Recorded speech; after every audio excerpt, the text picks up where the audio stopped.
মমতা বন্দ্যোপাধ্যায় এর আগেও বলেছেন, এই প্রথম নয়, গতকালও তিনি স্পষ্ট করে দিয়েছেন যে প্রিডমিনেন্টলি তৃণমূল কংগ্রেসই লড়াই করবে বাংলায়। আমি কেন প্রিডমিনেন্টলি শব্দটা বলছি, তার কারণ এটা ভেতরের খবর, সূত্র মারফত জানা গিয়েছে। আগেই আপনাদের আমরা জানিয়েছিলাম যে তিনি একটি দুটি আসন বড়জোর কংগ্রেসকে ছাড়তে রাজি আছেন, এমন ইঙ্গিত দিয়েছেন, কিন্তু প্রিডমিনেন্টলি এ রাজ্যে তৃণমূল কংগ্রেসই লড়বে, এটাই তার ইচ্ছা, এবং সেটা কালকে তিনি ফলাও করে আরও স্পষ্ট করে দিয়েছেন।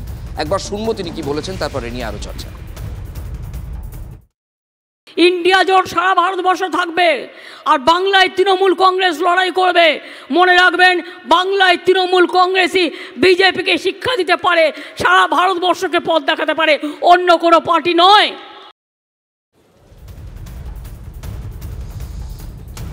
আমরা সুজন চক্রবর্তী, দিলীপ ঘোষ তারা কি বলছেন এই প্রসঙ্গে শুনবো, কিন্তু তার আগে আমাদের প্রতিনিধি রয়েছেন প্রদীপ্ত আমাদের সঙ্গে এই মুহূর্তে। প্রদীপ্ত, এটা মমতা বন্দ্যোপাধ্যায় এই প্রথম বললেন এমন নয়, বেশ কয়েকবার বলেছেন। বাইরে এই কথাটা যদি তুমি খুব গোদা বাংলায় মানে ধরো, তাহলে হচ্ছে কাউকে তিনি ছাড়বেন না। এর আগে যখন সেই মনে আছে সাগরদিঘিতে যখন বাম কংগ্রেস জিতেছিল, তখন তিনি রাগের মাথায় বলে ফেলেছিলেন একা লড়বো। যাই হোক, সেই ন্যারেটিভটা প্রায় একই রকম রয়েছে, কিন্তু ভেতরে কি চলছে এই মুহূর্তে, শেষ পর্যন্ত দর কষাকষিতে কি দাঁড়ালো? দেখো, শেষ পর্যন্ত দর কষাকষি হলো। মমতা বন্দ্যোপাধ্যায় যে ইঙ্গিত দিয়ে রেখেছেন সেটাই তৃণমূল কংগ্রেসের অবস্থান হতে চলেছে।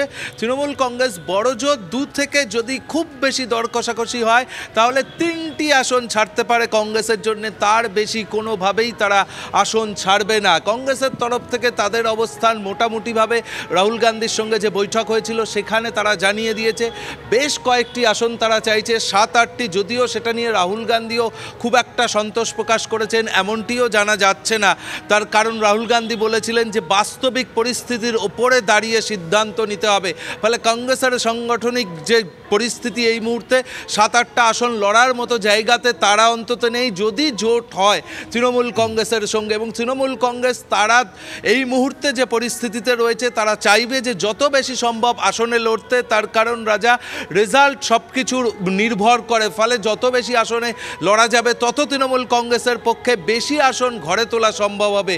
এবং সেই জায়গা থেকেই এই সিদ্ধান্ত মমতা বন্দ্যোপাধ্যায়ের বলেই মনে করছেন রাজনৈতিক বিশ্লেষকরা। এবং দর কষাকষি যাই দাঁড়াক না কেন, তৃণমূল কংগ্রেস বড়জোর 3টি আসন ছাড়তে পারেন, তবে তারা মূলত চাইছেন 2টি আসন ছেড়ে দেওয়ার জন্য। ইতিমধ্যে আবু হাসেম খান চৌধুরী সেই বিষয়ে একটা ইঙ্গিত দিয়েছে, তবে সবগুলোই এই মুহূর্তে চর্চার কেন্দ্রবিন্দুতে রয়েছে। অভ্যন্তরের যা খবর, তাতে তৃণমূল কংগ্রেসের মনোভাব ইতিমধ্যেই মমতা বন্দ্যোপাধ্যায় গতকালের বক্তব্যেও স্পষ্ট হয়েছে বলেই মনে করছেন রাজনৈতিক মহলের বিশেষজ্ঞ। অনেক ধন্যবাদ প্রদীপ্ত, আপাতত তোমাকে অনেক ধন্যবাদ। আপনাদের স্মরণ করিয়ে দিই, গতকালই কংগ্রেসের যে কোঅর্ডিনেশন কমিটি, মুকুল বাসনিককে মাথায় রেখে সেই কমিটির সঙ্গে অধীর চৌধুরীরা বৈঠক করেছিলেন। তবে এখনও পর্যন্ত কত ফিগারটা দাঁড়াবে বা আদৌ বাংলায় কোনো জোট হবে কিনা, তার কোনো পরিষ্কার স্পষ্ট ছবি কিন্তু আমাদের কাছে নেই। কংগ্রেস যেটা বারবার দাবি করছে যে তারা এ রাজ্যে মমতা বন্দ্যোপাধ্যায়ের সঙ্গে জোট চানই না, এটা অধীরপন্থীরা বলছেন আরও বেশি করে। এবার শুনবো সুজনবাবু কি বলছেন এবং দিলীপ ঘোষ কি বলছেন। গোয়াতে কোটি কোটি টাকা খরচ করে বিজেপি বিরোধী লড়াই এমন দেখিয়েছেন যাতে বিজেপির সুবিধে হয়। এখানে তৃণমূল নেই, সেখানে ভোটের সময়তে তৃণমূল গজিয়ে তুলে বিজেপি বিরোধী ভোটটাকে ভাগ করে দেওয়া, বিজেপিকে সাহায্য করার মতন বিজেপি বিরোধী লড়াই, সেটা মমতা ব্যানার্জি এর আগেও দেখিয়েছে। উনি বলছেন যে বিজেপিকে ঠেকাবে তৃণমূল, বলা উচিত ছিল বিজেপি যে এনেছে পশ্চিমবাংলায় তৃণমূল, পশ্চিমবাংলায় যেখানে তৃণমূল আছে সেখানে উনি একা লড়বেন, আর যেখানে তৃণমূল নেই সেখানে উনি নাকি যৌথভাবে লড়বেন। এসব কথার কোনো মানে আছে? এখন ওনারা ঠিক করতে পারছেন না কাকে সঙ্গে নেবেন কাকে ফেলবেন।